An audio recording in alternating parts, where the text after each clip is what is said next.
Good afternoon, Linda from Sharmakaya. Hope you're enjoying your day. At least the weather's warmer and we're hearing the birds chirping, so spring is definitely here and summer's on its way, so let's all get excited and happy, put a smile on our faces. The rain is just cleansing what's left from the winter, so it's a good thing. I'm going to talk to you today about meditation. Meditation is I'm going to say a word that has many meanings, all depending on your cultures and your beliefs. We have the traditional position of being sitting down, our legs crossed and our hands in a mudra, with a mudra and going Aum. This is what we were taught and are used to seeing, but meditation comes in so many forms. It can be a walk in the woods, it could be a few minutes in the bathtub, it can be just a few deep breaths and being aware that our feet are well grounded. It could be leaning against a tree and feeling the energy of the tree. It could be listening to some kind of mantra that is repeated constantly. It comes in many forms. I will talk to you about how I foresee and why I give meditations.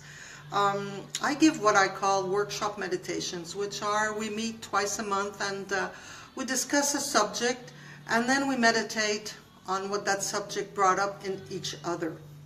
So let's say we're talking about fears and I explain why a fear is apparent and its links to maybe past lives or to an imprint in a cell, or it could also be an implant that was put in our bodies through our belief system, our parents, our society. And once we figure out what our biggest fear is, we'll go meditate and go confront or embrace. Our fear is a better word, because when we confront, we kind of nourish it. So if we embrace it, we kind of take it aback and it becomes malleable and we can change our fear into something positive. I like to sit on a chair or lay down on a yoga mat or in your bed, it doesn't matter. We take always a few deep breaths, always swelling up the belly when we inhale, and when we exhale we have our belly button touch our spine, in our minds of course. And this helps us to really become aware of our breath. So we do 2-3 times we take deep breaths, and each time when we exhale we let go the tensions in the neck and then the tensions in the arms, and then we ground ourselves. The next step is to really feel that our feet are connected to the earth. We can visualize roots of a tree. We can visualize that our feet are on a silver platter going down to the middle of the earth. We can visualize that we have an anchor that goes to the middle of the earth, the center of the earth. And we also connect ourselves up above in the invisible, like in the sky. So we have an anchor up above and an anchor in the center of the earth. So we are like on a cable, and this cable is connected in our hearts. And our heart chakra is our truth. It's the place where we cannot lie to ourselves. So it's very important to have our grounding to the earth, to our physical realms, and our grounding to the invisible superior realms meet at the heart. There's a reason why we were reincarnated, that we have a physical body, and there's a reason why we need to have a spirituality. Together they help us to advance, accept, and elevate ourselves, our spirits, so that our soul is more aware of what human nature is like and what we can transcend. So when I meditate, this is the first thing we do. We breathe, we ground ourselves, and then we go on a journey. I like to guide the people that are with me. We go to a desert, we go on a mountain, we go in a cavern, we go in the ocean. We do different things, all depending on what the subject is. And I always accompany this by a sound, because at our initial form we are a vibration, a frequency, a sound. So I either take drums, which will bring up emotions. Sometimes I take the xylophone, which brings us up in the angels. I will take Tibetan bowls, like, you know, I'll show you what a sound is like.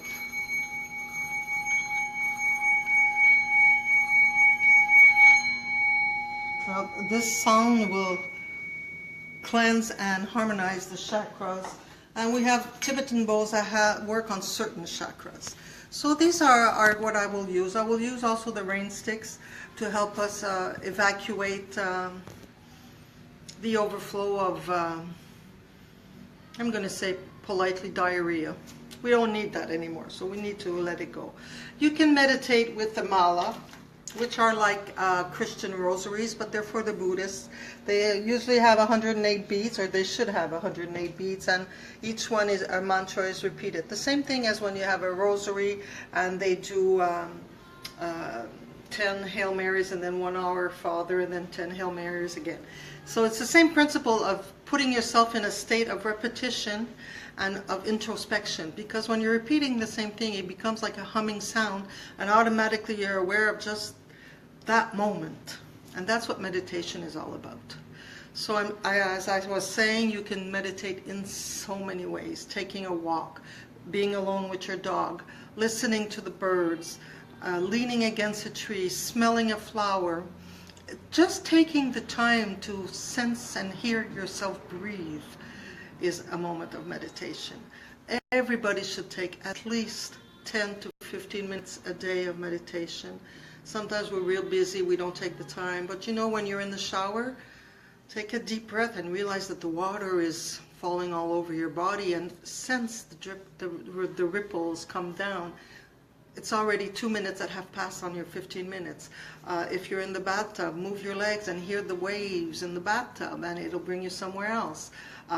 You're driving, you're listening to the music. Well, put it lower and concentrate on the noise around you. Just listening to the motors of the cars will bring you somewhere else. Of course, you can't close your eyes and go off because you're driving, but just to become aware of your surroundings is a form of meditation. On your lunch hour, you could go and sit on a bench for a few minutes. It doesn't have to be like 10 to 15 minutes in a row. It can be 2-3 minutes 4 or 5 times a day. Those who do energetic approaches, usually Reiki is the base of all this stuff. So in Reiki there's Kenji, so you can put yourself in different positions to center yourself. If you practice yoga, you can take a yoga position. The tree will help you a lot. You can do mudras, you can do mantras, you can repeat Om Mani Padme Hum, which means I recognize the divinity within you, which is within myself. If you repeat that all the time, it will change the energy around you. So there are so many avenues that you can take to meditate. What's important is take a few minutes for yourself to realize that your heart is beating, your lungs are breathing, you're in constant movement, your energy is emanating, and like the ripples in the water, everything that you will sense, you will bring forth, and you will share with your environment. So it's very important that you take the time to meditate. Now with stones, you can take amethyst, which Kim will show you after is a very great stone, or you can take clear quartz. If you have trouble grounding yourself, you can take any kind of jasper, it's very good. But we'll go see the amethyst. I'll let you go first, Kim. I'll follow you.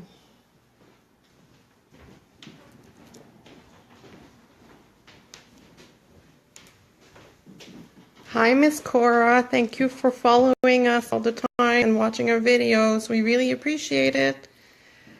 So this is the amethyst. It comes in all forms and shapes. You can have it polished, you can have it raw, you can have it in cathedrals, in prisms, you can have it in Merkabahs, you can have pyramids, spheres. It comes in all kinds of forms. What's fun about the amethyst is that it's a stone that represents spirituality.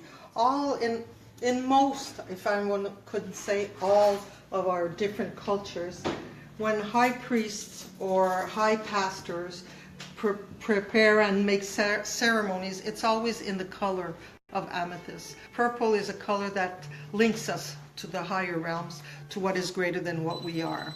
So that is why amethyst will help you. And as I explained before in the chakras, the crown chakra, which is amethyst, will always work with the root chakra, which will ground you to Mother Earth. So you can take an amethyst, you can put it with a jasper, and off you go. So on that note, I'm going to tell you, have a nice day. Take a few minutes for yourself. Enjoy life to the best that you can. It'll help you to overcome all your challenges and to prepare yourself to embrace everything that is so beautiful in our lives. And I wish you a good week, and I'll see you next Wednesday. Bye-bye. I'm just going to show the clear quartz and the jaspers. So here's one big mama clear quartz right here. And ça va, merci. We have cathedrals like this, or points like this one. We have geodes like these guys, clusters.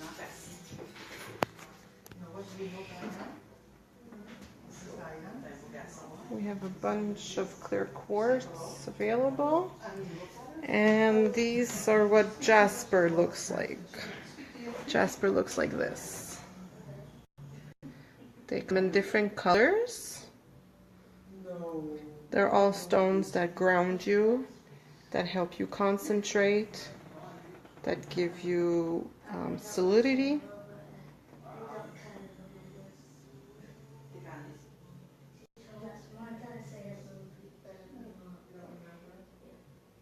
So thank you very much for watching us. Have a wonderful rest of the week.